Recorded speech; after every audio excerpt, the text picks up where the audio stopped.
Oi, boa noite! Está começando a primeira edição do TJ UFSC do primeiro semestre letivo de 2022.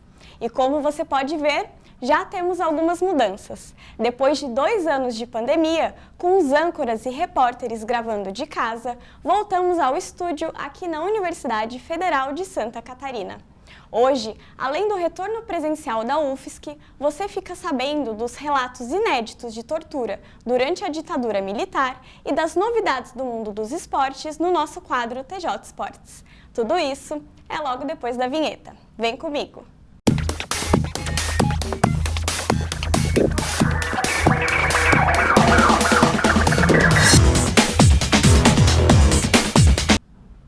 Hoje é o primeiro dia do semestre letivo 2022.1 da UFSC.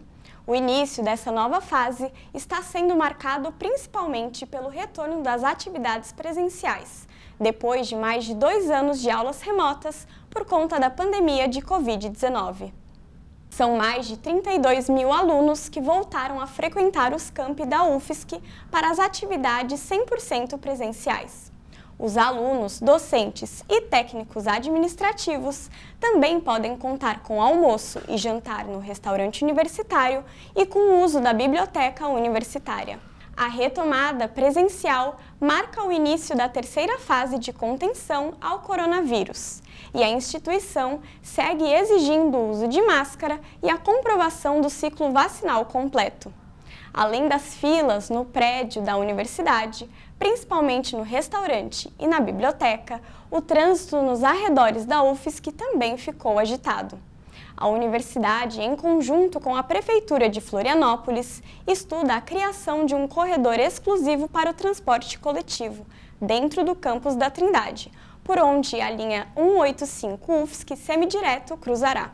Mudando de assunto, foram divulgados ontem áudios inéditos de integrantes do Superior Tribunal Militar, o STM, relatando casos de tortura no período de ditadura militar, que ocorreu entre 1964 e 1985. São mais de 10 mil horas de gravações que narram a descrição de torturas durante a ditadura. Todos esses áudios foram analisados pelo historiador Carlos Fico, da Universidade Federal do Rio de Janeiro. Hoje, o vice-presidente Hamilton Mourão se pronunciou sobre o assunto, afirmando que a ditadura é um assunto do passado. Então, são assuntos já escritos em livros, debatidos intensamente, passado, faz parte da história do país. O senhor defende algum tipo de apuração em relação a... Apurar o quê? Os caras já morreram tudo, pô. Vai trazer os caras do túmulo de volta lá? Nada. O vice-presidente também declarou que houve excessos durante o período da ditadura, se referindo à repressão do Estado e aos movimentos de esquerda. Mudando de assunto, vamos agora aos dados atualizados da pandemia aqui em Santa Catarina. As informações são da Secretaria Estadual de Saúde.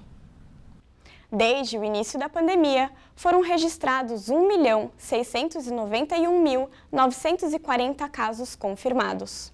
Do total, 1.667.084 estão recuperados e outros 3.131 são casos ativos. Foram registradas 21.725 mortes no estado. Até agora, 84,5% da população catarinense já foi vacinada com a primeira dose. 78,51% já receberam a segunda dose do imunizante e 42,74% já receberam a terceira dose da vacina. Olha, e eu fiquei sabendo que rolou muita coisa boa no mundo dos esportes nesse final de semana. Quem te acompanha hoje no primeiro TJ Esportes do semestre é a nossa repórter Yasmin Mior. E aí, galera? Primeiro TJ Esportes gravado de maneira presencial depois de 2 anos em pandemia. E na edição de hoje você confere os resultados dos times catarinenses no Campeonato Brasileiro de Futebol Feminino e Masculino e grandes informações sobre o Circuito Brasileiro de Vôlei. Vem comigo que o programa está no ar.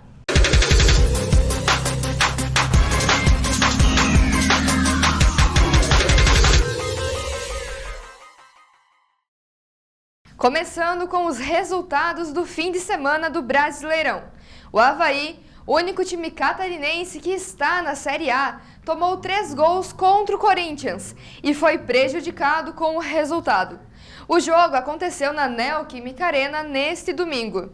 Desde o começo da partida, o Avaí foi pressionado pelo time adversário. Já nos primeiros 8 minutos em campo, o artilheiro corintiano Roger Guedes marcou o primeiro gol da partida. Já o segundo veio aos 24 minutos pelo mesmo jogador. O Avaí até tentou reagir, mas não conseguiu virar o jogo, que foi dominado pelo Timão em ambos os tempos. Tanto que, de volta ao campo após o intervalo, Roger Guedes marcou o terceiro gol da partida, fechando assim o resultado. Com isso, o Leão da Ilha ficou classificado em 14º lugar na tabela do campeonato, com 3 pontos, enquanto o Corinthians lidera na primeira posição, com 6 pontos. Logo atrás dele está o Atlético Mineiro, com 6 pontos, e em terceira colocação, o Bragantino, com 4 pontos. Enquanto isso, na Série B, a Chapecoense entrou em campo na noite de sexta, na Arena do Grêmio, para disputar contra o tricolor gaúcho a partida válida pela segunda rodada do campeonato. No primeiro jogo, fora de casa, nesta edição da Série B, em Porto Alegre, a Chapecoense controlou as investidas dos donos da casa e foi efetiva no ataque, marcando o gol da vitória aos 29 do segundo tempo, com gol do estreante Matheus Bianchi. Com a vitória, o time de Chapecó conquistou a terceira posição na tabela. Agora ela volta a campo nesta sexta-feira, às 9h30 da noite, quando enfrenta o Vasco na Arena Condá, em partida válida pela terceira rodada da Série B. E falando agora sobre a Série C do Brasileirão masculino, o Figueira jogou contra o Volta Redonda neste último sábado, na cidade adversária, conquistando seu primeiro empate no campeonato. Os times fizeram um primeiro tempo pouco inspirado, com um jogo marcado por cruzamentos e contra-ataques. Ainda no primeiro tempo, o jogador do time catarinense, John Clay, abriu o placar e marcou 1-0 para o Figueirense. Entretanto, Rafael Lucas, estreante do Volta Redonda, empatou o jogo.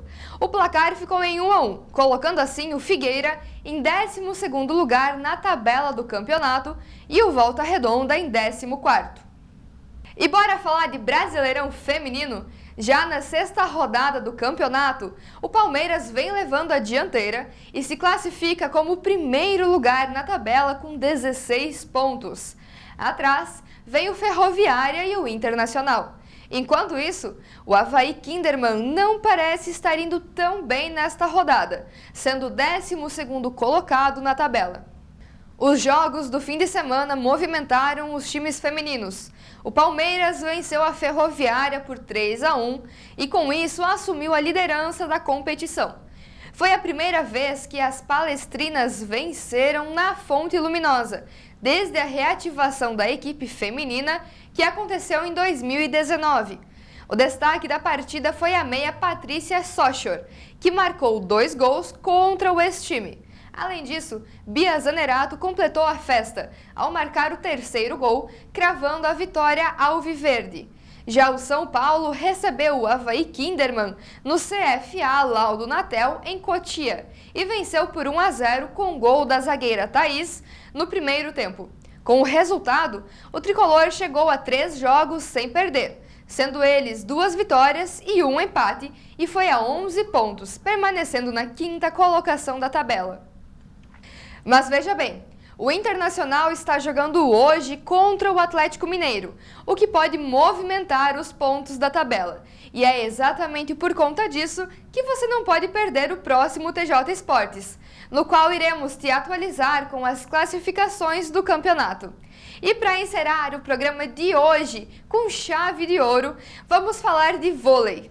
Entre os dias 7 e 10 de julho, Campo Grande vai ser a sede do Circuito Brasileiro de Vôlei de Praia Adulto 2022, com disputas do Campeonato Aberto e Top 8. As partidas irão acontecer em arenas montadas no Parque das Nações Indígenas e, nesta temporada, o circuito passa a ser dividido em 2 competições por etapa. O campeonato aberto irá reunir as duplas entre o 8º e 13º lugar no ranking nacional entre os inscritos, além de 2 convidados e até 8 parcerias classificadas pelo torneio qualificatório. Já o Top 8 será disputado pelas 7 duplas mais bem ranqueadas, mais um convidado especial, que será o campeão do aberto anterior, que ganha o Wild Card, uma espécie de convite que dá direito a uma vaga no Circuito Brasileiro de Vôlei de Praia, como um bônus pela performance.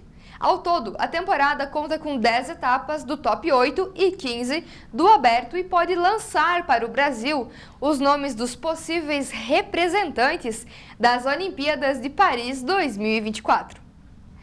Esse foi o resumão do esporte para você nessa semana. Continue nos acompanhando por aqui. Até mais! Obrigada pelas informações, Yasmin. Bom, e o primeiro TJ UFSC de 2022 vai ficando por aqui. Agradeço a sua companhia e espero que você continue nos acompanhando ao longo do semestre. Tchau, tchau!